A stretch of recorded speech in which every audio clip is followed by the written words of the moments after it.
सही दिशा में बहोगे तो रोशनी बन जाओगे, रुक गए तो अंधेरे में खो जाओगे। आवेश की तरह हिलते रहो, चलते रहो, एक दिन ऐसा आएगा सितारों से भी ऊंचा जाओ। तो बच्चों, मैं हूं आपका गुरुजी के और आप देख रहे हैं आपका फेवरेट चैनल गुरुजी एजुकेशन। तो बच्चों, हमने इलेक्ट्रिक चार्ज में काफी कुछ पढ़ लिया था, हमारे डिटेल्ड में इसके लेक्चर्स हैं। अब हम इसको वन शॉट देख लेते हैं, एक रिवीजन हो जाए फटाफट फटाफट फटाफट, फिर उसके बाद में आगे के टॉपिक्स को हम कवर करेंगे। तो बच्चों, हमने देखा था इलेक्ट्रिक चार्ज। इलेक्ट्रिक चार्ज किसी भी मैटर की ऐसी प्रॉपर्टी है कि उसको इलेक्ट्रिक फील्ड में अगर रख दिया जाए तो एक फोर्स का अनुभव करता है। ठीक है, तो इसमें देखा था हमने इलेक्ट्रिक चार्ज जो है स्केलर क्वांटिटी है। इसको हम क्यू, कैपिटल क्यू या स्मॉल क्यू से डिनोट करते हैं। इसका ऐसा यूनिट कूलम्ब है। डायमेंशनल फार्मूला 80 है। इसको हमने बिल्कुल डीप में डिस्क्राइब किया था। चार्ज जो मैटर है, चार्ज मैटर टाइनी पार्टिकल्स को अट्रैक्ट करता है, और चार्ज जो किसी बॉडी में आता है वो इलेक्ट्रॉन्स के कारण आता है, ट्रांसफर ऑफ इलेक्ट्रॉन्स के कारण आता है। क्लियर। और चार्ज होता है टू टाइप का, पॉजिटिव चार्ज और नेगेटिव चार्ज।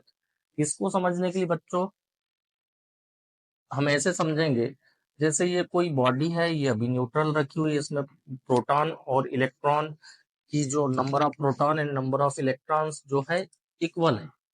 इस यहाँ पर भी देखिए, यहाँ पर भी नंबर ऑफ प्रोटॉन्स और नंबर ऑफ इलेक्ट्रॉन्स इक्वल है। अगर मैं यहाँ से ये इलेक्ट्रॉन्स निकाल दूं, दो इलेक्ट्रॉन्स को यहाँ से निकाल दूं, तो यहाँ क्या हो जाएगा बच्चों? इलेक्ट्रॉन्स की कमी आ जाएगी। इलेक्ट्रॉन्स की कमी आ जाएगी और यहाँ क्या बढ़ जाएंगे? पॉजिटिव चार्ज बढ़ जाएंगे। जब पॉजिटिव चार्ज बढ़ जाएंगे, इसका मतलब ये है कि ये जो बॉडी है पॉजिटिवली चार्ज हो जाएगा। मतलब यहाँ पर हमको समझ में आ गया कि एक्सेस ऑफ प्रोटॉन्स, मतलब प्रोटॉन्स जहां पर ज्यादा दिखे आपको, वहां पर बोल देंगे कि पॉजिटिव चार्ज आ गया। और नेगेटिव चार्ज की बात करेंगे जब, हम क्या करें, अभी हम यहाँ पर इसको एक्स्ट्रा इलेक्ट्रॉन दे देते हैं, दो एक्स्ट्रा इलेक्ट्रॉन दे देते हैं, तो क्या हो जाएगा बच्चों? ये नेगेटिवली चार्ज हो जाएगा, क्योंकि यहाँ पर एक्सेस ऑफ क्या हो जाएंगे? एक्सेस ऑफ इलेक्ट्रॉन्स हो जाएंगे, एक्सेस ऑफ इलेक्ट्रॉन्स हो जाएंगे। इसीलिए हम इसको बोल देंगे कि ये है बॉडी कैसा? Negatively charge.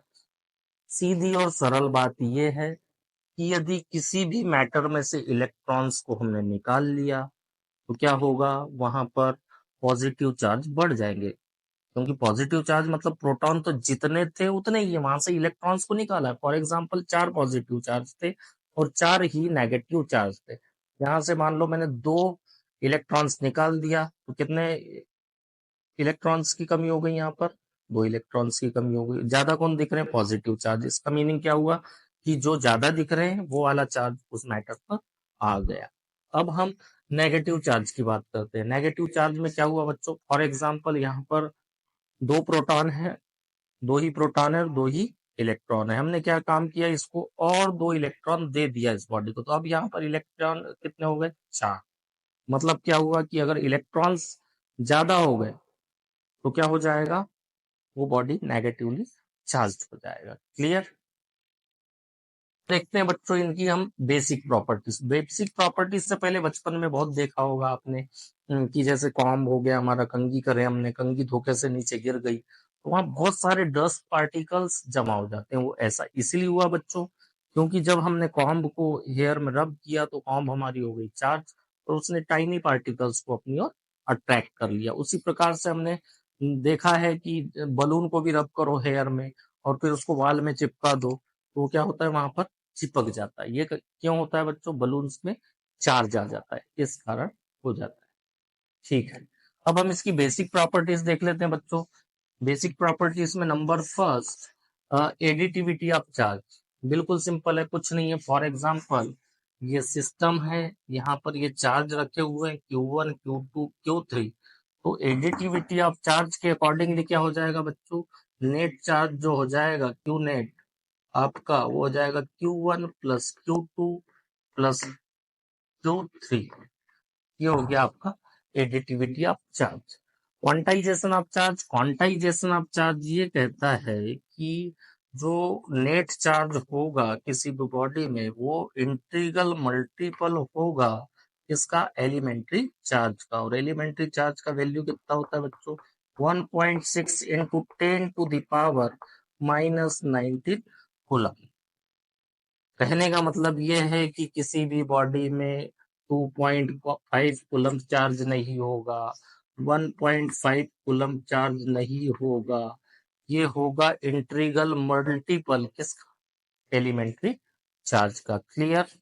अब हम देखते हैं बच्चों conservation of charge. Conservation of charge से तात्पर्य यह है कि चार्ज को ना ही बनाया जा सकता है और ना ही नष्ट किया जा सकता है। मतलब यदि हमने ये बॉडी है, इस बॉडी में फॉर एग्जाम्पल ये 4 ही प्रोटॉन और 4 ही इलेक्ट्रॉन, अब हमने इसको फॉर एग्जाम्पल किसी methods of charging, suppose friction से हमने यहाँ पर इसको चार्ज कराया, तो फ्रिक्शन के द्वारा यहाँ पर एक इलेक्ट्रॉन या 2 इलेक्ट्रॉन यहाँ से निकल गए, ठीक है, निकल गए। और हमने जिस ऑब्जेक्ट से फ्रिक्शन कराया था, सपोज ये ऑब्जेक्ट है, इससे हमने फ्रिक्शन कराया था, तो फ्रिक्शन कराया था तो ये क्या होंगे, ये इलेक्ट्रॉन इस ऑब्जेक्ट में आ जाए। तो यहाँ पर कितने पॉजिटिवली चार्ज हो जाएंगे, कितने एक्सेस, कितने इलेक्ट्रॉन्स निकल गए हैं, 2। तो यहाँ पर ये आपके 2 इलेक्ट्रॉन निकल गए हैं। तो यहाँ पर कितने इलेक्ट्रॉन की कमी आ गई है बच्चों, 2 इलेक्ट्रॉन की कमी आ गई है। मतलब यहाँ पर 2 ही पॉजिटिव चार्ज हो गए हैं और यहाँ पर 2 ही नेगेटिव चार्ज हो गए हैं। इसको अगर हम ऐड कर दें, दोनों का चार्ज का सम कर दे, तो क्या हो जाए,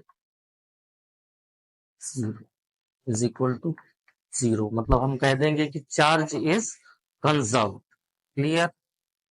कुल मिला के कहानी ये है कि चार्ज ना ही क्रिएट किए जा सकते और ना ही डिस्ट्रॉय किए जाते। ये चार्ज आता कैसे है, चार्ज आता कैसे है, किसी भी बॉडी में से इलेक्ट्रॉन को रिलीज कर दो, निकाल दो, या किसी भी बॉडी में इलेक्ट्रॉन्स को डाल दो, तो उससे वो चार्ज हो जाता है। लेकिन चार्ज को ना ही बनाया जा सकता है और ना ही नष्ट किया जा सकता है।